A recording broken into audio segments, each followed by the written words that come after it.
in terms of those new medicines, of course, part of the trend has been people getting non-COVID related care. What does the resurgence of the Delta variant mean for you and those types of different healthcare options?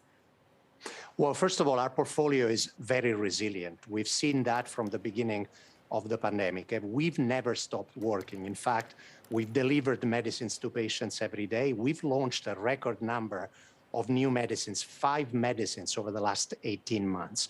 So we've been able to function extremely well during the pandemic, thanks to the work of our workforce. At the same time, we are seeing that healthcare systems are better equipped today to continue to see patients during the pandemic, particularly during a resurgence. And for us, that's really important because we work in serious diseases like cancer, where patients need to be able to continue to see their physicians. So we're following this very closely, but I'm confident that we have seen healthcare systems adapting to the pandemic, and the flow of patients into hospitals and clinics has improved steadily. So just a little insight from Bristol-Myers on that. Mask mandates may be coming back.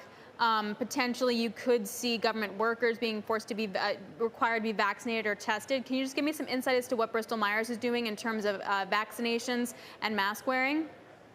Yeah, absolutely. So our priority from day one has been the health and safety of our workforce. We've been very successful keeping our workforce safe. In the labs, of course, our people have come to work every day throughout the pandemic. Same in our manufacturing plants.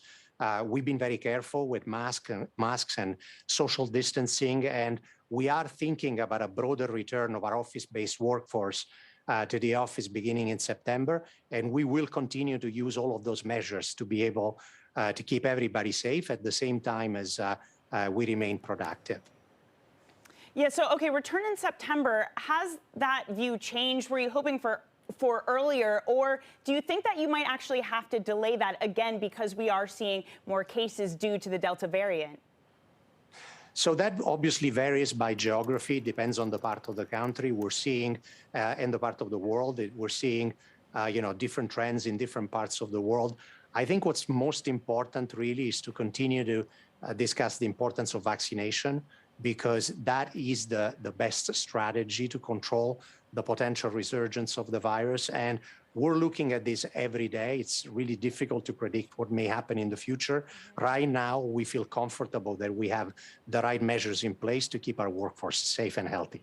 Doctor, you mentioned it earlier about business development and how important that is to remain competitive. And Bristol-Myers has been trying to build up its portfolio, including some newer drugs as well. What kind of further business development do you think you need to do? Specifically, what type and when and how quickly? Well, first of all, let me say we have a very differentiated strategy, which is the combination of internal research and development and business development. We look at business development as a source of external innovation, and we focus on areas we know well, because the number one priority is to have the expertise to bring one program in-house so that our scientists can accelerate that potential new medicine faster to patients. We have 2 good examples in the second quarter of 2 deals we did in oncology. Very, very interesting early programs. They strengthened our already significant leadership position in oncology, and we will continue to look at deals like those to be able to continue to further strengthen the outlook of the company. I must say, as I said earlier, we've launched 5 medicines in just the last 18 months, and I'm really pleased with the momentum that I see in the business. The reason why that's important is because we are accelerating the renewal of the portfolio and really positioning the company well for growth. So that's growing the company. What about growing company employees? Just how intense has the competition for talent been? And is there wage pressure in hand with that as well?